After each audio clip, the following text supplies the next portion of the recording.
Captain Elena Vasquez stared at her coffee cup and wished she had brought the good stuff. The exploration ship Lucky Strike was 3 weeks into what everyone called the most boring survey mission in human space. Her crew was mapping empty star systems looking for minerals that might be useful someday. The escort frigate Defiant Wanderer followed along like a bored guard dog. "Captain, we're picking up something weird," called out Lieutenant Chen from the sensor station. His voice had that tone that meant something interesting was finally happening. Elena walked over to look at his screen. "What kind of weird?" "There's a gravitational anomaly about 2 light hours ahead. It's big and it doesn't match anything in our databases." Chen pointed at the swirling patterns on his display. "Whatever is causing it, it's massive." Elena looked at the readings. After 3 weeks of finding nothing but empty space and dead rocks, anything unusual was worth investigating. "Set course for the anomaly. Tell Defiant Wanderer to follow us in." The 2 human ships changed direction and moved toward the strange readings. Elena's ship was typical of human exploration vessels. It looked like someone had welded a bunch of metal boxes together and stuck engines on the back. The hull was covered in patches, extra antennas, and modifications that had been added over the years. It was not pretty, but it worked. As they got closer to the anomaly, the readings became stronger. Chen frowned at his instruments. "Captain, I think there's something solid in there. Something really big." "Drop us out of faster-than-light travel," Elena ordered. "Let's take a look." The Lucky Strike and Defiant Wanderer dropped back into normal space. What they saw made everyone on both ships stop and stare. They were floating in the middle of the largest fleet anyone had ever seen. Thousands of ships stretched out in every direction, arranged in perfect geometric patterns. The ships were beautiful in a way that human vessels never were. They looked like they were made of crystal and silver, with smooth curves and glowing lights. Each ship was identical to the others in its group, forming perfect lines and formations. At the center of the fleet was a ship so large it looked like a small moon. It was covered in spines and towers that pulsed with colored lights. Smaller ships moved around it in precise orbits like planets around a star. "Well," said Elena after a moment of silence, "this is unexpected." On the bridge of Defiant Wanderer, Captain Marcus Torres was having similar thoughts. His ship was even more patched and modified than the Lucky Strike. It had been built as a cargo hauler and converted to a warship by adding weapons wherever they would fit. It was not elegant, but Torres knew it could punch well above its weight class. "Are they scanning us?" Torres asked his tactical officer. "Yes, sir. Multiple active scans. They're being pretty obvious about it." Before either human captain could decide what to do next, the alien fleet responded.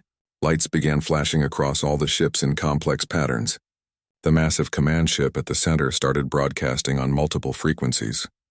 "Attention, primitive vessels," came a voice that had been translated by the ship's computers. The tone was deep and commanding. "You have entered the sacred space of the Eternal Dominion. I am Supreme Fleet Commander Zarthok, voice of the Emperor and master of 1,000 worlds." Elena and Torres looked at each other over the communication link between their ships. Torres raised an eyebrow. Elena tried not to smile. The alien commander continued his speech. "Your crewed vessels will surrender immediately. You will kneel before the infinite might of the Eternal Dominion and accept your place as servants of the Emperor. Resistance is futile. Your weapons are as toys to us. Your technology is as primitive as stone tools." As if to prove his point, the alien ships began to move into an even more impressive formation. They formed spirals in geometric shapes that pulsed with light. Energy weapons fired into empty space, creating brilliant displays of power. The show was clearly designed to terrify anyone watching. Elena tried to keep a straight face, but it was difficult. The aliens were putting on quite a performance. It reminded her of a military parade, but in space and with more special effects. "Captain," whispered Chen, "what should we do?" Elena thought about it for a moment. The smart thing would be to run away and report back to Earth. But she had spent her whole career exploring the unknown, and this was certainly that. Besides, the aliens seemed more interested in showing off than actually attacking. "Open a channel," she said. Torres appeared on her screen, shaking his head. "Elena, please tell me you're not about to do what I think you're about to do. Come on, Marcus. When are we going to get another chance like this?" Elena grinned. Besides, they seem friendly enough. In a dramatic sort of way, she activated the communication system. Hello there. This is Captain Elena Vasquez of the human ship Lucky Strike. Nice light show you've got going. Are you folks having some kind of space parade? The response was immediate silence. The alien ships stopped their formations and hung motionless in space. Even the light displays paused. Elena waited a moment, then continued. We're just passing through on a survey mission. Didn't mean to interrupt whatever ceremony you've got going on. Pretty impressive stuff, though. Must take a lot of coordination to get all those ships moving together like that. Still silence from the aliens. Torres came on the private channel. Elena, I don't think that's the response they were expecting. Really? I couldn't tell. Elena was enjoying this more than she probably should have been. Finally, the alien commander spoke again. His voice sounded confused.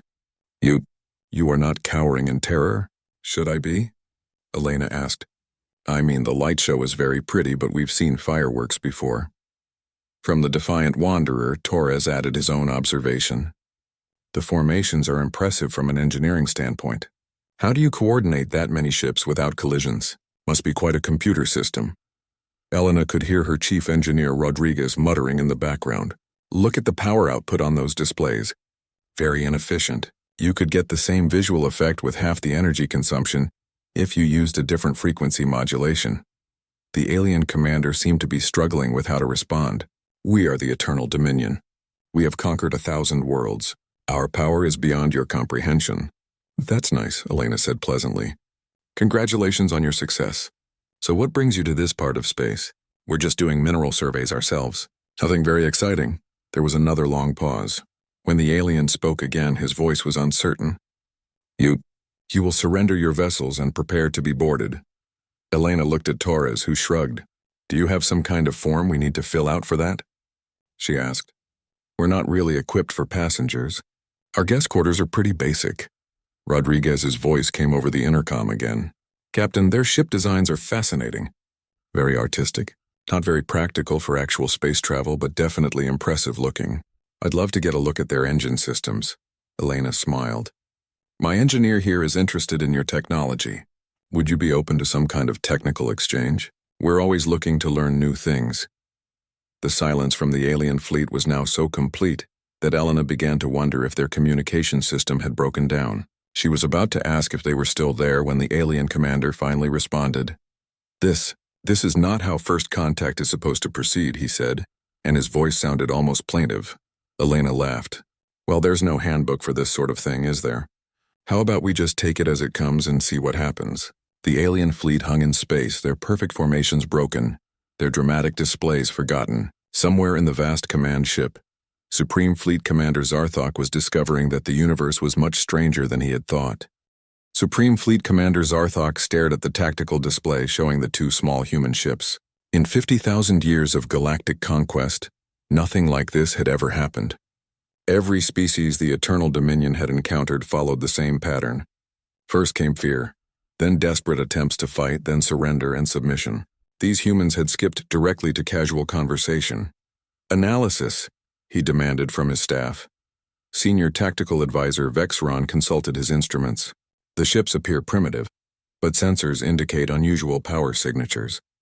Their hulls show extensive modification and repair. Their behavior suggests either complete ignorance of our capabilities or... He paused. Or what? Or they possess confidence based on hidden strength. Zarthok considered this. Perhaps these humans were using crude appearances to disguise advanced technology. It would be a clever tactic. Increase the demonstration. Show them our planet-cracking weapons. The command went out across the fleet. A dozen of the largest warships moved into position around a nearby asteroid. Energy began building in their primary weapons, visible as a growing bright glow. The asteroid was roughly the size of a small moon. Human vessels, Zarthok announced. Observe the fate that awaits all who defy the Eternal Dominion. The weapons fired. 12 beams of pure energy struck the asteroid from different angles. The rock exploded in a brilliant flash, vaporized completely. Where it had been, only glowing particles remained. Zarthok waited for the screams of terror. Instead, he heard the human female's voice again. Wow, that's really something, Captain Vasquez said. She sounded genuinely impressed. The power coordination required for that must be incredible. How do you prevent interference between the beams? From the second human ship came another voice. The energy efficiency looks pretty good too. What kind of focusing system are you using? Zarthok blinked his 4 eyes. This was not the response he had expected. On the Lucky Strike, Chief Engineer Rodriguez was practically bouncing with excitement. He had pulled up the sensor readings from the weapons demonstration and was studying them with obvious fascination. "Captain, look at this," he said, pointing at his screen. "They're using some kind of exotic particle stream. The focusing method is interesting, but they're losing about 30% of their energy to waste heat. If they reconfigured the beam generators and added better cooling systems, they could boost their effectiveness significantly." Elena listened to Rodriguez's analysis while watching the alien fleet. "Should we tell them?" Why not? "It's just good engineering," Rodriguez said. "Besides, I'm curious about how they're generating the exotic particles in the first place." Elena opened the communication channel again. "That's quite a weapon system you have there. Our engineer has some thoughts on how you might improve the efficiency if you're interested." The silence from the aliens was so long that Elena began to think they had cut off communication. When the response came, the alien commander sounded confused. You wish to help us improve our weapons?" "Well, we're always interested in good engineering," Elena said. "It's the human way. We see something that works and immediately start thinking about how to make it work better." On the alien command ship, Zarthok turned to his advisors. "What manner of beings offer to improve the weapons pointed at them?" "Perhaps they do not understand the threat," suggested Vexron. "Then we will make it clearer." Zarthok activated the fleet communication system. "Human vessels, you will be taken to processing centers where your minds will be examined and cataloged. Your bodies will be modified for labor. Your ships will be scrapped. This is the fate of all who encounter the Eternal Dominion." Elena and Torres looked at each other over their communication link. Torres was trying not to laugh. "That sounds pretty unpleasant," Elena said to the aliens. "Are the working conditions at least reasonable? Do you provide health benefits?" "What about vacation time?" Torres joined in. "And what kind of modifications are we talking about?" "Our medical officer would want to review any procedures beforehand. She's very particular about informed consent." Dr. Sarah Kim's voice came from the Lucky Strike's medical bay. "That's right. I'd need to see detailed specifications for any biological modifications. Are we talking about enhanced strength, improved senses, or something else? And what are the long-term health effects?" Zarthok felt something he had never experienced before in his long career of conquest. Complete bewilderment. You want details about your own enslavement?" "Well, if we're going to be doing it, we might as well understand what's involved," Elena said reasonably. "It's nothing personal. We just like to be informed." Rodriguez's voice came over the channel again. "Speaking of modifications, I'd be happy to look at your ship designs too. I've been studying your formations, and I think there are some efficiency improvements we could suggest. Your power distribution systems look like they have some bottlenecks." Zarthok looked around his command bridge. His crew was staring at him with expressions of confusion. Several junior officers were whispering among themselves. This was not how conquest was supposed to work. "Bring in the Fear Inducer," he ordered.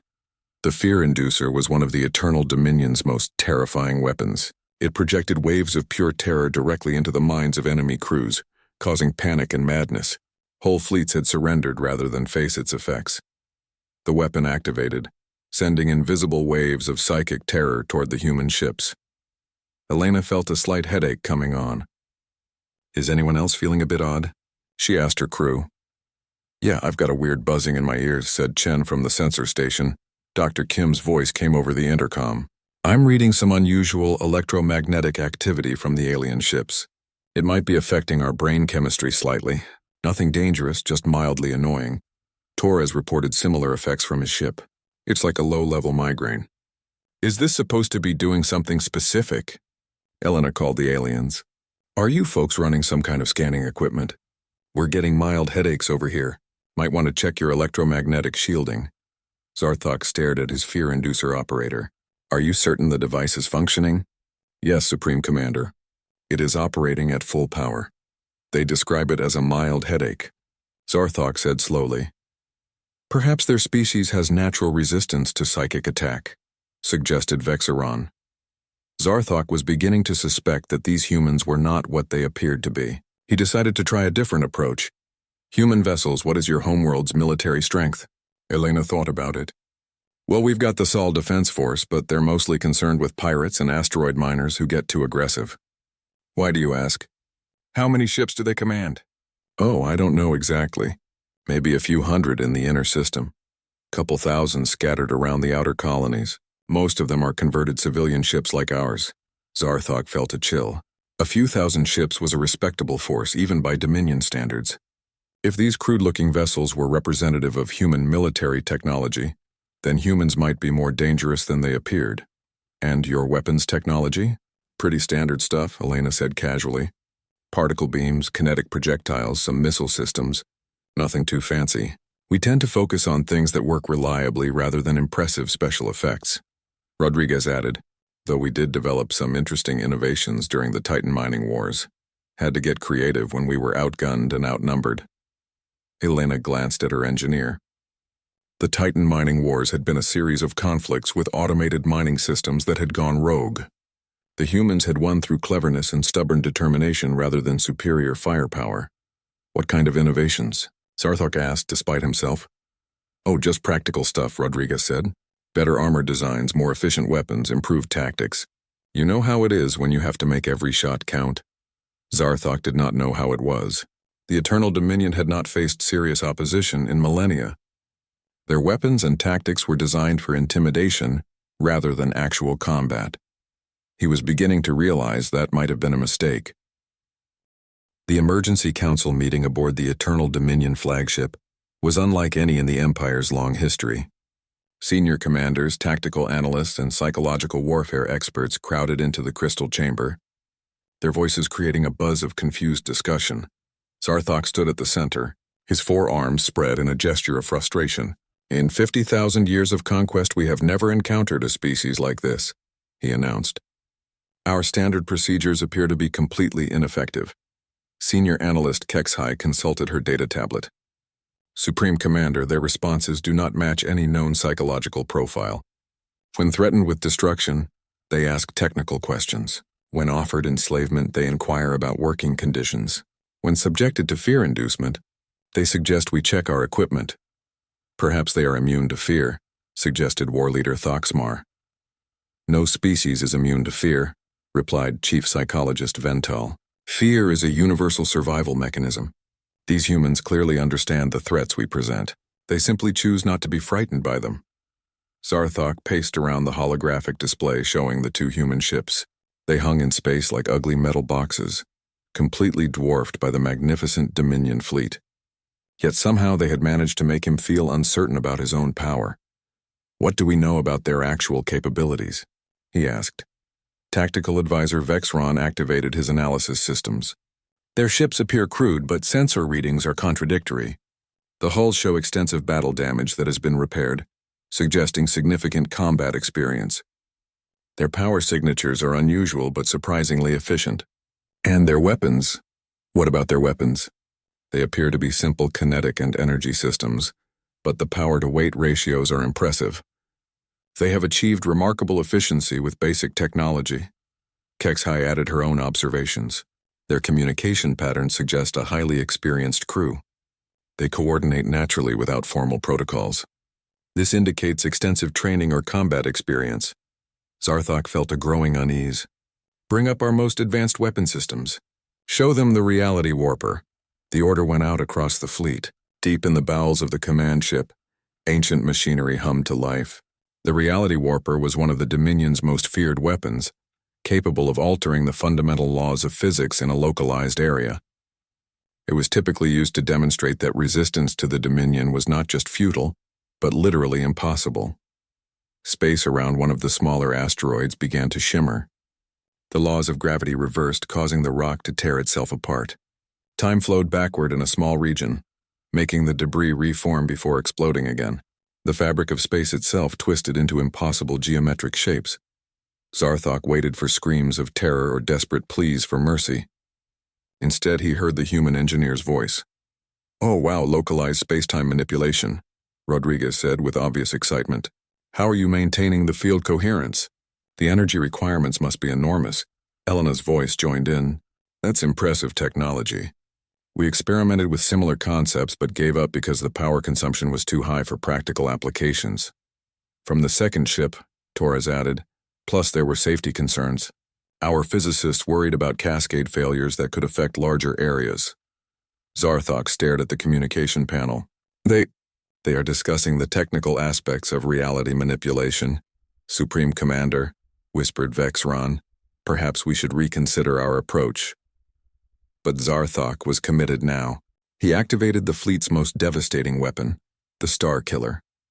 It was a massive device that could trigger supernovas in enemy star systems, eliminating entire civilizations in a single stroke. He aimed it at a distant red giant and fired. The star exploded in a brilliant flash visible across multiple star systems. The shockwave would travel for centuries, announcing the power of the Eternal Dominion to anyone who cared to observe. Human vessels, Zarthok announced, witness the fate of systems that oppose us. We can destroy your entire star system from this distance. There was a pause, then Elena's voice came back. That's actually pretty concerning. How do you prevent the gravitational disruption from affecting neighboring systems? That explosion is going to mess up orbital mechanics for dozens of nearby planets. Dr. Kim's voice joined from the medical bay. And what about the radiation? That's going to cause serious problems for any inhabited worlds in the area. Torres sounded worried too. Did you evacuate any colonies in the blast radius first? Because if there were people on those planets... Rodriguez's voice was troubled. The environmental impact alone, that's going to disrupt stellar formation in this entire region for millions of years. For the first time since the encounter began, the humans sounded genuinely upset. But they were not afraid for themselves. They were concerned about the collateral damage to innocent bystanders and the environment. Zarthok realized he had made a terrible mistake. There were no inhabited worlds in that system, he said quickly. Are you sure? Elena asked. Because if there were even research stations or automated facilities, you just committed mass murder. The moral condemnation in her voice was worse than any fear would have been. Zarthok found himself actually feeling ashamed of his demonstration. We scanned the system first, he lied. The truth was that the Dominion had stopped caring about collateral damage long ago. No life signs were detected. Well, that's something at least, Elena said, though her tone remained disapproving. But you should really consider the long-term environmental effects of weapons like that. Stellar engineering should be used for construction, not destruction. Junior Fleet Commander Kexhai had been listening to the exchange with growing fascination. Unlike her superiors, she had actually studied the tactical recordings in detail. The human ships moved with an efficiency that spoke of real combat experience. Their conversations revealed a deep understanding of weapons technology and tactics. Most importantly, they showed a moral framework that considered the consequences of their actions. Supreme Commander, she said quietly, I believe we may have misunderstood the nature of these humans. Anders, what do you mean? They are not primitive. They are experienced. Their ships appear crude because they prioritize function over appearance. They are not impressed by our displays because they have seen real combat. And they are not afraid because... She paused. Because what? Because they believe they can win. The council chamber fell silent. The idea that these two small ships could pose a threat to the entire Dominion fleet was absurd. Yet something in the humans' casual confidence suggested they might not be wrong. Zarthok made a decision that went against 50,000 years of tradition. Open direct communication. No weapons, no threats. I want to understand what we are dealing with. The channel opened, and for the first time, visual contact was established. The human captain appeared on the screen, a middle-aged female with graying hair and intelligent eyes. She looked exactly like what she claimed to be, an experienced explorer doing her job. Hello, Elena said pleasantly. I'm Captain Elena Vasquez. I have to say this has been the most interesting survey mission I've ever been on. Zarthok found himself responding honestly. I am Supreme Fleet Commander Zarthok. In 50,000 years of conquest, we have never encountered a species like yours. Elena smiled. Well, humans do tend to be a bit unusual. We have a saying, when you can't go over it, under it, or around it, go through it. We're a stubborn species. Your ship suggests significant combat experience. Some, Elena admitted. We've had our share of conflicts. Nothing on the scale of your empire, obviously, but we've learned to take care of ourselves. Zarthok studied her face. You are not afraid of us? Elena considered the question seriously. Should I be? I mean, you clearly have impressive technology and overwhelming numbers, but you haven't actually attacked us yet, despite all the threatening language. That suggests you might be more reasonable than your reputation indicates. Our reputation? Oh, we've heard stories about the Eternal Dominion. Space is big, but news travels. Some of the refugees who made it to human space had interesting tales to tell. Zarthok felt a chill. If humans had been harboring refugees from Dominion expansion, they knew more about his empire than he had realized. And if they were still this calm despite knowing what the Dominion was capable of, then they were either very brave or very confident in their own abilities. He was beginning to suspect it was both.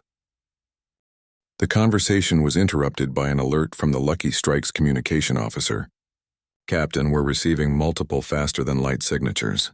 Looks like someone's coming to check on us. Elena sighed. That'll be Sol Defense. I sent a message when we first encountered your fleet. Standard procedure for first contact situations. Zarthok felt his confidence return. Finally, he would see the true military might of this human species. When their fleet arrived and saw the overwhelming power of the Eternal Dominion, surely they would surrender immediately. How large is this defense force? He asked. Oh, not too big, Elena said casually. Probably just a few hundred ships. This isn't considered a high-priority system, so they won't send the full fleet. A few hundred ships was still a significant force. Zarthok prepared to demonstrate proper naval tactics to these humans. He would show them how a real space battle was conducted. The first human ships began dropping out of faster-than-light travel at the edge of the system. Zarthok studied them through his sensors and felt his confidence begin to waver. These were not the sleek, identical vessels of a proper military fleet. Instead, he saw a chaotic mix of ship types that defied easy classification. Some were clearly converted cargo haulers with weapons grafted onto their hulls. Others appeared to be custom-built fighters that looked like they had been assembled in someone's garage. A few were obviously military vessels, but even those showed the same practical modifications and battle-scarred appearances as the original two ships. What manner of fleet is this? Zarthok asked his tactical advisor. Vexron studied the readings with growing confusion. Supreme Commander, I cannot classify most of these vessels. They appear to be... He paused, searching for the right words. They appear to be improvised. More ships continued to arrive. Within an hour, nearly 300 human vessels had assembled at the edge of the system. They formed no recognizable formations and followed no apparent tactical doctrine. They simply spread out in a loose cloud and began moving toward the Dominion fleet. Elena's voice came over the communication channel. That's Admiral Chen commanding the defense force. She's probably wondering why we haven't checked in for a while. A new voice joined the conversation, older and more authoritative than Elena's. This is Admiral Sarah Chen.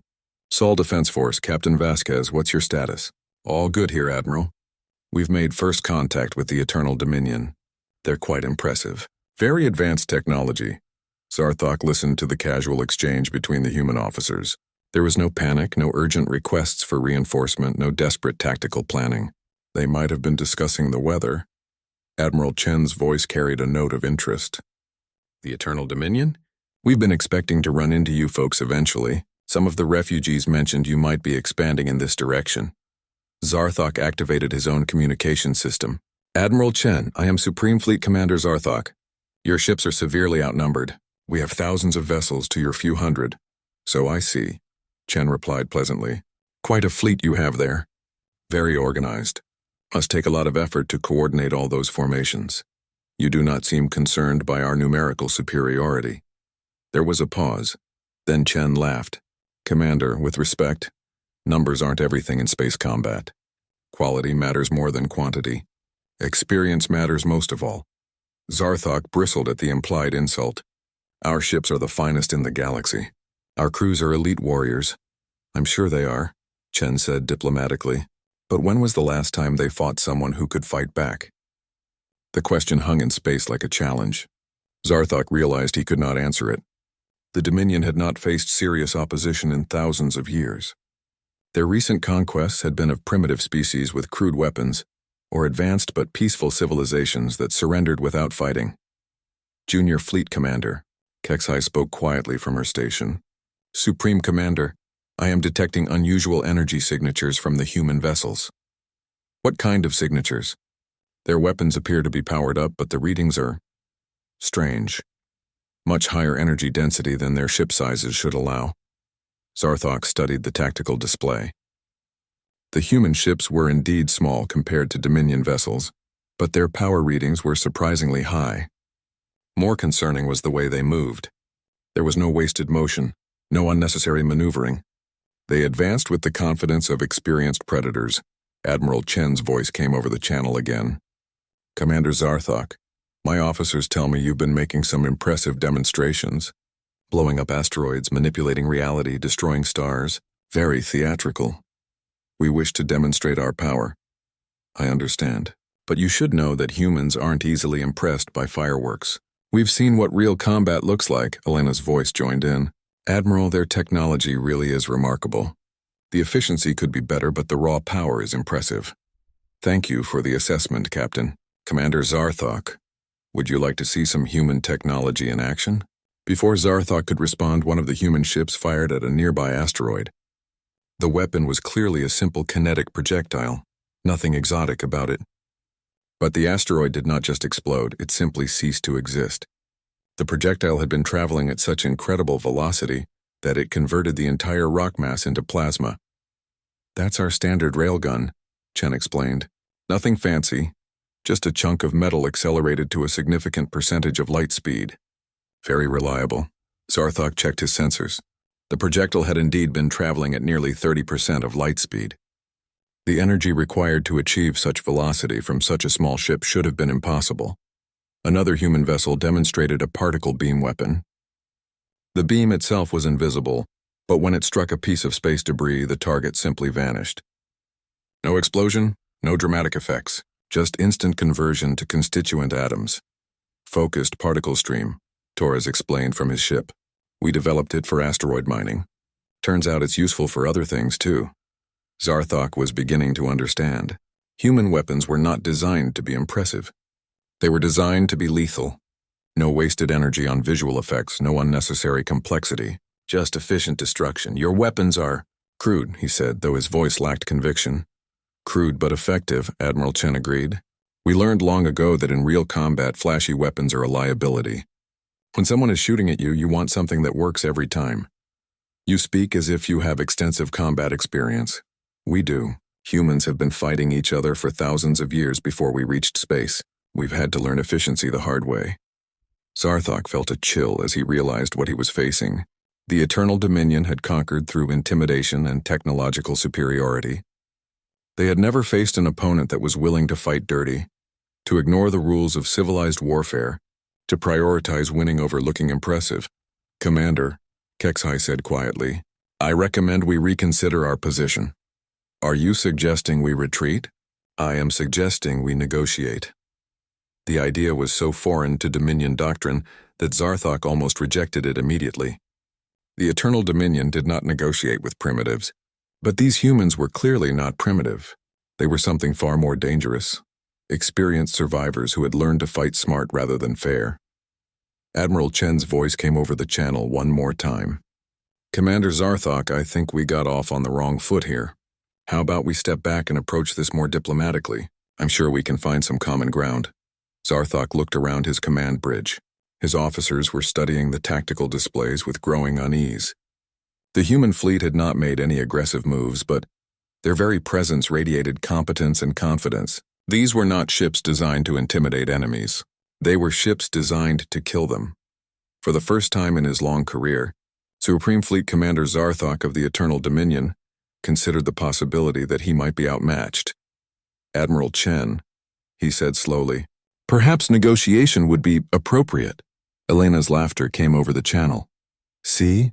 I told you they were reasonable once you got past all the dramatic posturing." Zarthok realized that the humans had been laughing at him from the beginning, not from fear or ignorance, but because they had seen through his empire's facade of invincibility. They had recognized the Eternal Dominion for what it had become, a paper tiger that had forgotten how to actually fight. The meeting took place aboard the Lucky Strike 3 days later.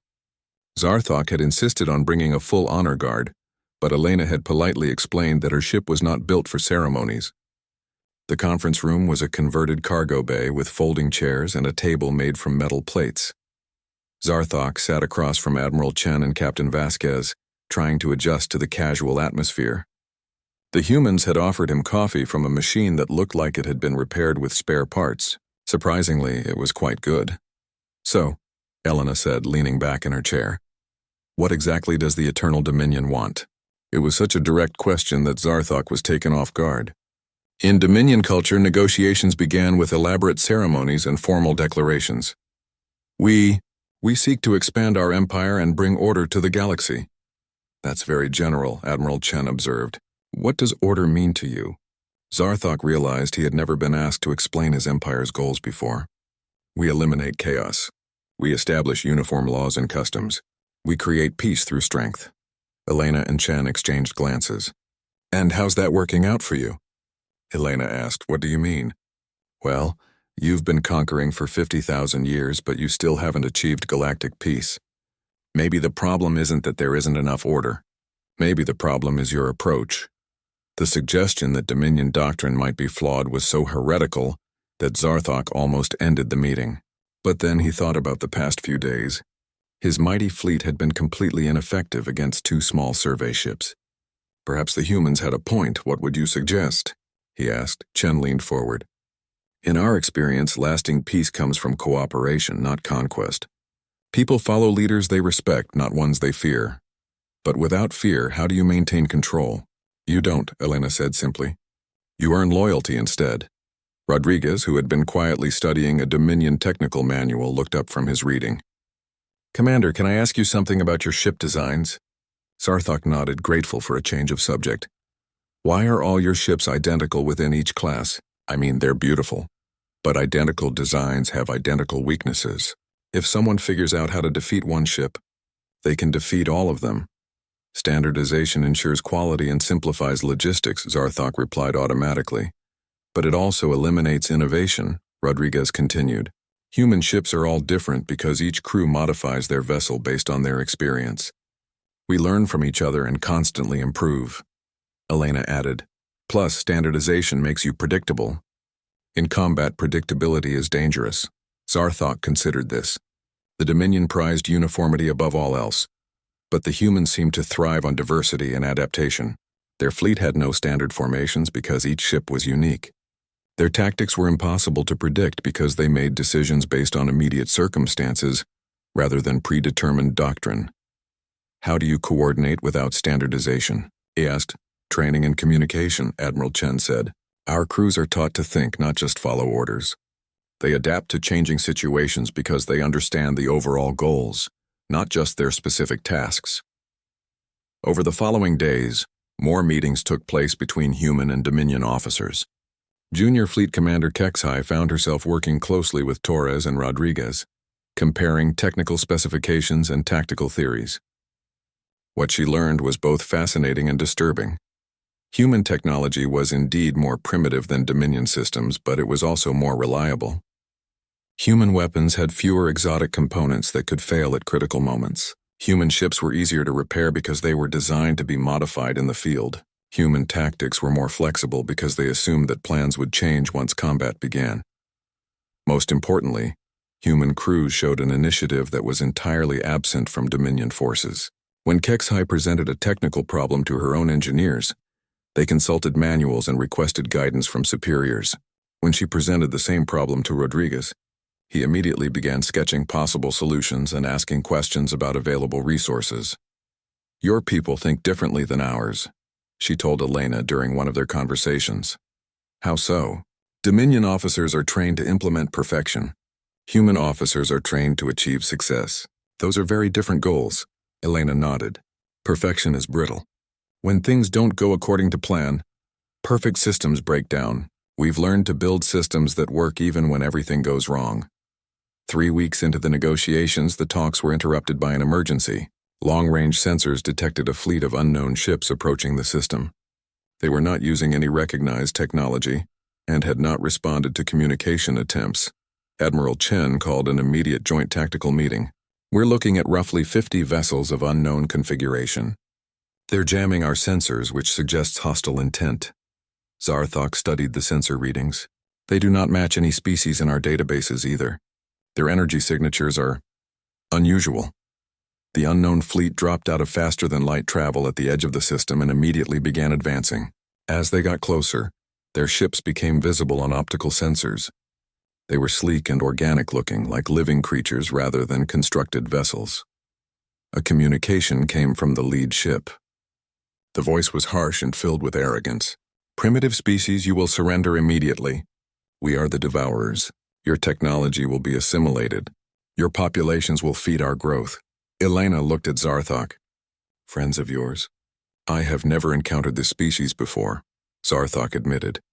Admiral Chen activated the tactical display. "They're spreading out into attack formation. Looks like they're not interested in talking." The Devourer ships began firing as they approached. Their weapons were unlike anything either human or Dominion forces had seen before. Beams of energy that seemed to consume matter rather than simply destroying it. "All ships, prepare for combat," Chen ordered. The human vessels immediately began moving into defensive positions, their formation fluid and adaptive.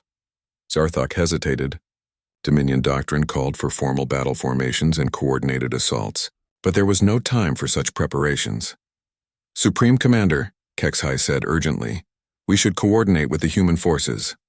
"Coordinate how? We have never trained for joint operations." Elena's voice came over the communication system. "Commander, we could use your help here. Those ships are tough and we're outnumbered." Zarthok made a decision that would have been unthinkable a month earlier. "All Dominion vessels follow the lead of human ships. Support their tactics." What followed was unlike any battle in Dominion history. Instead of rigid formations, the combined fleet moved like a living thing. Human ships darted between larger Dominion vessels, using their superior maneuverability to set up attack runs. Dominion ships provided heavy firepower support. Their massive weapon systems coordinated with human targeting data. The Devourers had clearly expected to face either primitive humans or static Dominion forces.